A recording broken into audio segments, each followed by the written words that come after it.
The tradition of the great British novel is as popular today as it's ever been. And since the first novelists put quill to parchment, the beautiful rural landscape has proved to be a major source of inspiration. Whether that happens to be the Hampshire countryside of Jane Austen, the Kent of Charles Dickens, the wild Yorkshire moors of the Bronte sisters, the Nottinghamshire of D.H. Lawrence, or the ancient Wessex of Thomas Hardy, each location speaks volumes. I'm Liam Dale, and if you'd like to join me, I'd be delighted to introduce you to the Warwickshire of George Eliot.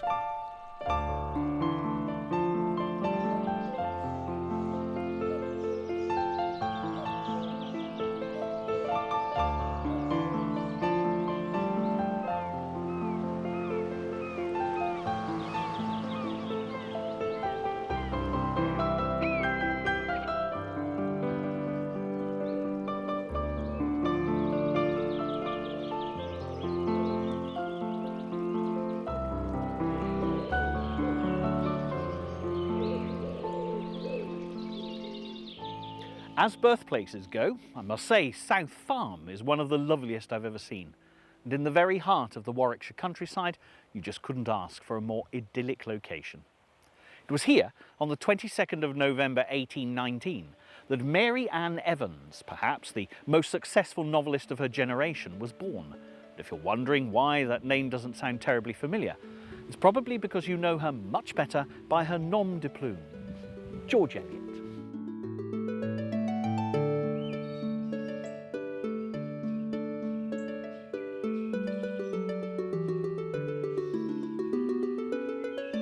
The reason for so little changing here, since the author responsible for such classics as The Mill on the Floss, Silas Marner and Middlemarch was born, is the fact that it's part of the Arbory estate, where traditional rural values are as respected today as they've ever been.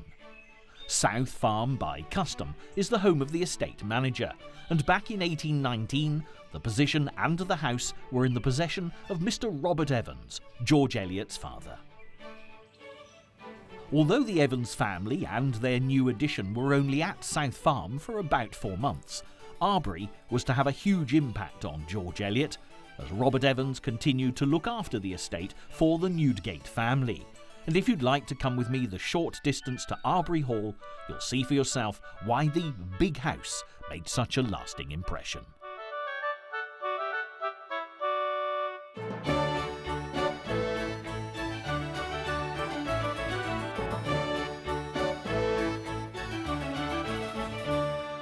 Welcome to Arbory Hall, the ancestral home of Viscount and Viscountess Daventry, where George Eliot, thanks to her father's high-ranking position in this household, was permitted to use the extensive library.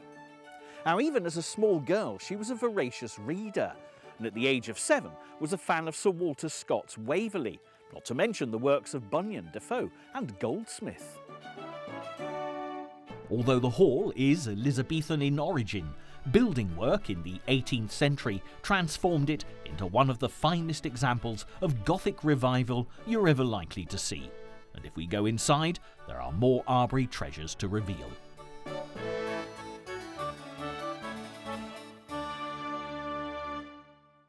One of the most striking features of this house has to be the soaring fan vaults with filigree tracery that must have been truly mesmerising for a small child.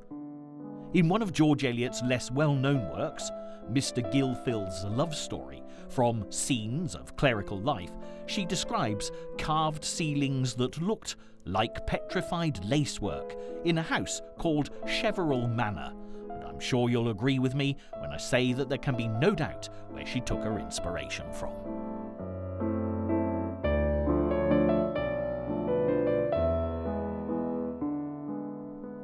Nevertheless, Mary Ann Evans had a very long way to go before she wrote this delightful tale. And to discover more about George Eliot's own fascinating story, it's time to head to a nearby hostelry, which just happens to have been an equally important source of inspiration for George Eliot the writer as Arbory Hall, being the house that the Evans family moved to when she was still a babe in arms all those years ago.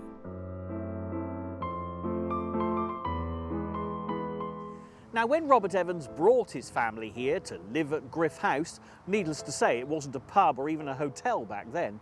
And this is the place that George Eliot called home while she was growing up. Robert Evans had 2 children by his first wife, who had died in 1809, and 2 with his second wife, Christina, before she gave birth to Mary Ann in 1819. The closest in age to our future author was her brother Isaac, who she adored, and the pair spent many happy hours together in the countryside around Griff House and on the Arbury estate. And although George Eliot would become a city dweller as an adult, she would never forget her rural roots, which are at the very heart of her greatest novels. In fact, in The Mill on the Floss, the characters of Maggie Tulliver and her brother Tom are without question autobiographical, with Tom always scolding Maggie for her wayward behaviour, something that Isaac would take to the extreme in later years. We've now come right to the top of Griff House to discover a very special place, and I must confess to being really excited about being here. This attic, with its low beams, is the place where the burgeoning George Eliot loved best. It was her sanctuary. And when she describes young Maggie Tulliver fleeing to the attic when she's in trouble with Tom for not feeding his rabbits, again, just as at Arbury Hall, we're left in no doubt whatsoever as to where the inspiration came from. Maggie stood motionless, except from her sobs, for a minute or two. Then she turned round and ran into the house and up to her attic, where she sat on the floor and laid her head against the worm-eaten shelf with a crushing sense of memory. Tom was come home, and she had thought how happy she should be, and now he was cruel to her. What use was anything if Tom didn't love her? Oh, he was very cruel.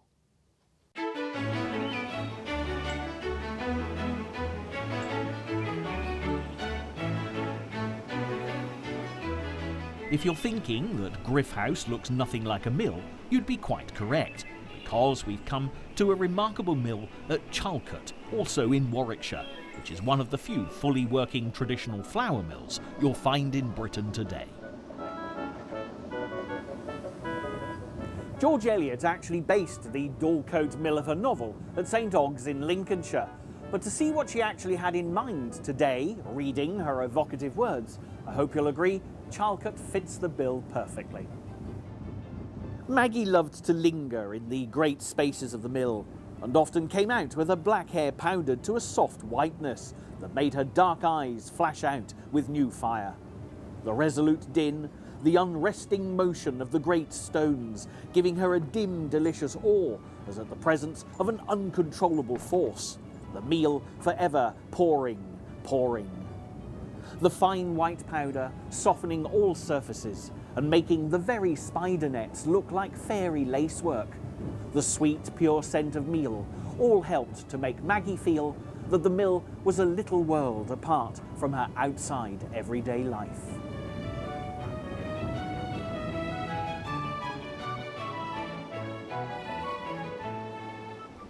The old country ways that have been so beautifully described in this novel paint a vivid picture of 19th century rural life, but there are those who view the work of George Eliot as rather serious. Yet her observations of the good country folk who would later become her cast of background characters add a wonderful touch of humour. Unlike her contemporary Charles Dickens, there's nothing sentimental in George Eliot's portrayal of either the people or the landscapes that inspired her. We do also get a glimpse of other members of her family through these characters, and again in The Mill on the Floss, when Mrs. Tulliver's sisters arrive, who we know are based on the sisters of Christina Evans, our author's aunts, the humour is evident. The well-to-do sisters are quick to voice their opinions, while deciding whether to buy teapots and table linen should there be a bankruptcy sale, as the Tullivers have fallen upon such hard times. Despite the tragic circumstances, their endearing bossiness is presented with wit and irony, as they gather at the mill to dispense advice when Mr. Tulliver is sick and the family face ruin. and Sister Glegg is determined to be heard. It's for your own good I say this, for it's right you should feel what your state is, and what disgrace your husband's brought on your own family, as you've got to look for everything, and be humble in your mind. Mrs. Glegg paused, for speaking with much energy for the good of others is naturally exhausting.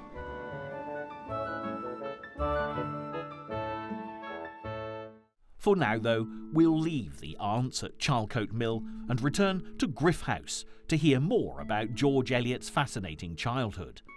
In The Mill on the Floss, Maggie is keen to be educated, but as was often the case in Victorian England, all the money was lavished on Tom as a boy, although Maggie is much brighter and would undoubtedly have made better use of the opportunity. However, this part of the tale is not autobiographical, because Mary Ann Evans received a very good education and excelled in her studies, until returning to Griff House at the age of 16 to help care for her dying mother. Mrs. Evans died in 1836 and is buried in the family tomb at nearby Chilvers Coton. The harrowing experience had a huge impact on Mary Ann. She developed an obsessive religious fervour, studying church history and even teaching herself Latin. But other influences were about to transform this rather puritanical young lady into a passionate, worldly wise woman way ahead of her time. And if you want to know more, you'll have to join me again in just a few minutes.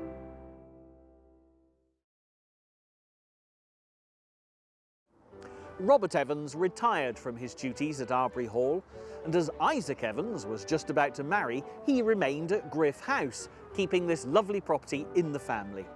Mary Ann and her father moved to nearby Coventry, and for Robert and Isaac, this was when the hitherto biddable Miss Evans started to become troublesome, flexing her intellectual muscle, having made new friends who were radical thinkers.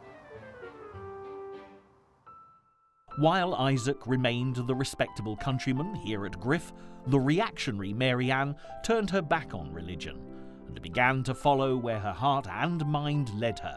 When Robert Evans died in 1849, she actually asked, "What shall I be without my father?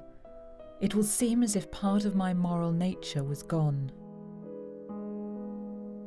And it wasn't long before Mary Ann's excellent education and early writing skills threw her into the path of temptation, as this evidently passionate, courageous young woman found her own way of coping with the restraints of Victorian society.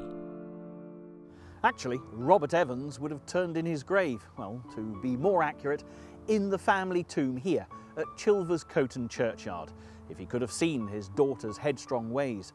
And even brother Isaac could do nothing to keep his sister in check once she'd moved to London. This all came about because while she was still living in Coventry, she'd taken over a translation project for one of her radical friends who was struggling with the task. The work, Das Leben Jesu, ironically, The Life of Christ, was indeed challenging and took Mary Ann 2 years to complete. However, although she remained anonymous, the publisher, John Chapman, was so delighted with the work he sought out its translator, and shortening her name to Marion, Miss Evans moved to Chapman's boarding house at 142 The Strand, where she began her literary career. Although we can only speculate, it would seem that the dashingly handsome Chapman took more than a professional interest in his young lodger, and she apparently was not averse to his attentions. It was already an unusual household, and when Chapman's wife and his mistress, who also lived in the house, joined forces to have Marion removed, she was quite literally sent to Coventry, back home to Warwickshire.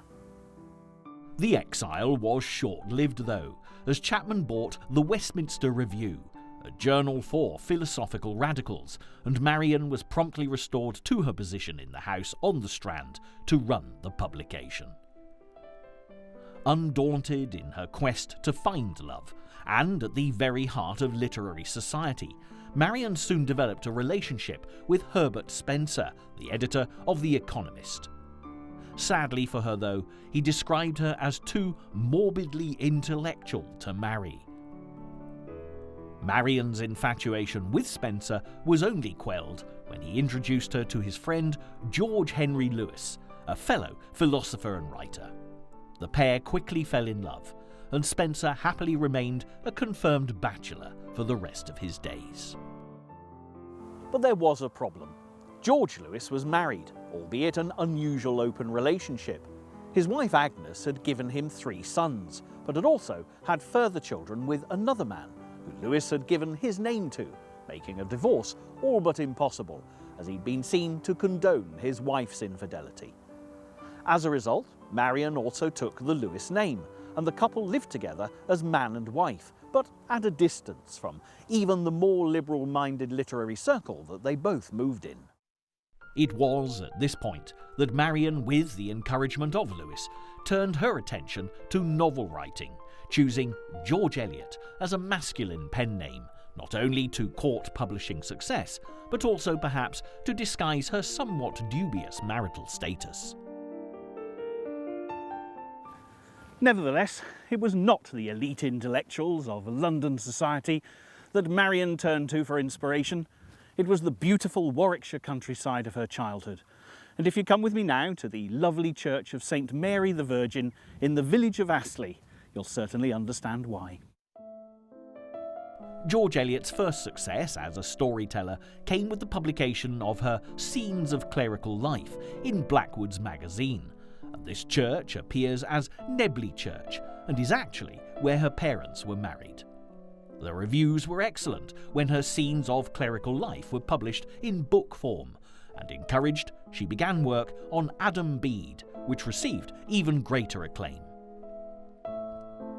Queen Victoria and Prince Albert were said to have enjoyed the novel greatly, adding to George Eliot's growing popularity.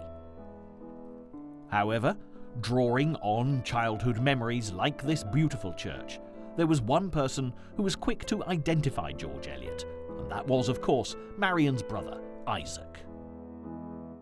The Evans family was scandalised by Marian's relationship with George Lewis and shunned her completely, making it impossible for her to even visit the places that had now made her so famous.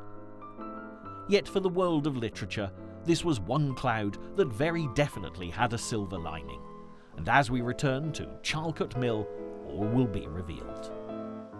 Without a doubt, the most influential person in Marian's childhood had been her brother Isaac, and with her identity no longer a secret, in her next novel, The Mill on the Floss, she was now free to write about this complex relationship.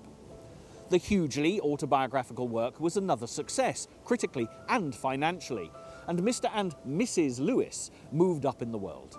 In London, they were no longer social outcasts, and Marian moved into a new phase of her writing career. It was as if she had exorcised her demons, and when Silas Marner was published in 1861, her readers discovered a much gentler side to George Eliot, when the miserly weaver of Raveloe discovers that love is far greater than riches when it comes to finding happiness. Despite a brief defection to a new publisher with the unsuccessful Romola, a historic tale of Italy which Blackwood had felt would not be well received, George Eliot returned to matters English and the astute Blackwood with the novel Felix Holt in 1830. Even so, it failed to capture the public imagination. But her next work, Middlemarch, published in 1871, proved to be George Eliot's masterpiece. Her readers were mesmerised by the goings-on in the town being transformed by the Industrial Revolution, based on the author's memories of Coventry, and they eagerly waited for her next novel, her last, Daniel Deronda, in 1876. It was a brave work, discrediting anti-Semitism, but was not as popular with the Victorians as Middlemarch had been. But as memories of her Warwickshire past still coloured George Eliot's literary offerings, London life for Marian, in the grand Regent's Park house she now shared with her beloved Lewis, suddenly changed dramatically. In 1878, George Lewis developed cancer and died on the 30th of November at the age of 61. Marion was devastated, and when he was buried in Highgate Cemetery, she was too overcome with grief to attend his funeral. Nevertheless, as she recovered, she started to become close to her financial advisor, John Cross, who she and Lewis had always referred to as Nephew Johnny. He was 20 years her junior, but evidently saw something that appealed to him in the 60-year-old author, because they were married in 1880 and in December moved into the very stylish 4 Cheyne Walk in Chelsea. We do have one clue, however, to the mysterious allure of George Eliot, as after the young American writer Henry James had met her, he described her in a way that she may not altogether have seen as a compliment. To begin with, she is magnificently ugly, deliciously hideous. She has a low forehead, dull grey eye, vast pendulous nose, and a mouth full of uneven teeth. Now, in this vast ugliness, there is a powerful beauty, so that you end as I ended, falling in love with this great horse-faced blue-stocking. Sadly, though, the new and now respectfully married Mrs. Cross was not destined to find happiness with her new husband at Cheyne Walk, falling ill with laryngitis soon after moving in, and her condition deteriorated rapidly. She died very suddenly on the 22nd of December 1880, with John Cross at her side. Although he tried to have his famous wife buried in Westminster Abbey's Poets' Corner, the religious establishment turned the mortal remains of George Eliot away because of her relationship with George Lewis, and she was instead buried next to the man she had considered her husband, even though the church did not for so many years, in Highgate Cemetery. Ironically, one of the mourners at her funeral was none other than Isaac Evans, who had become reconciled with his sister after her marriage to John Cross. And it's sad that George Eliot did not live long enough to return home to Warwickshire to revisit the places that inspired her to become one of literature's greatest novelists. But it's not in London that we should bid farewell to this extraordinary woman who was so far ahead of her time. The only proper place we should take our leave is back once more in the heart of George Eliot country, as she said herself in Middlemarch. Little details gave each field a particular physiognomy, dear to the eyes that have looked on them from childhood. Proving beyond all doubt that despite so often being mistaken for a man, George Eliot was indeed a woman of vision, sustained her whole life long by memories of this remarkable landscape.